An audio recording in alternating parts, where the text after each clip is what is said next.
Well, the page I was showing you from Stellar Theology and Masonic Astronomy by Robert Hewitt Brown. It's page 71. Everyone should buy this book.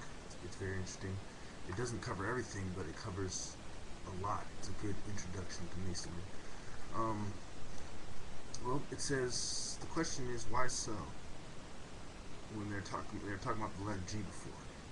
And anyway, it goes A for two reasons. The triangle is the true significator of the noble Masonic science, geometry, since without a knowledge of its form and properties, that science is impossible. It was upon the triangle that Pythagoras erected his celebrated and invaluable 47th proposition.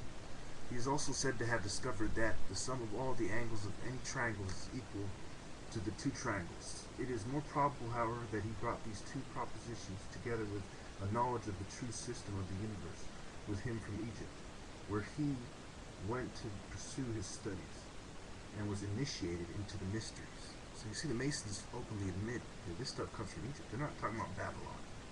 The equilateral triangle is also a sacred symbol of the deity, being the same in its form as the ancient Greek delta, or letter D. The Phoenician letter D, as well as the Egyptian, was of a similar form. The equilateral triangle in the Greek tongue, as well as many other ancient languages, was thus the initial letter of the name of deity. In the days of Pythagoras, we are told that whenever an oath of unusual importance was to be taken, it was administered on the equilateral triangle, as by so doing the name of God was directly invoked. The oath is said to have been violated. The equilateral triangle, therefore, since it is at once the emblem and essence of geometry and the initial letter of the name of deity, should be seen in the midst of every regular Masonic assembly.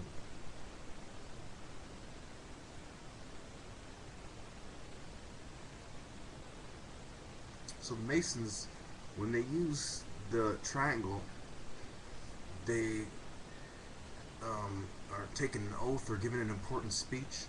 They will not violate what was said. So it has a positive meaning in Masonry, and then it has a negative meaning in the occult, in the dark side of the occult of Masonry.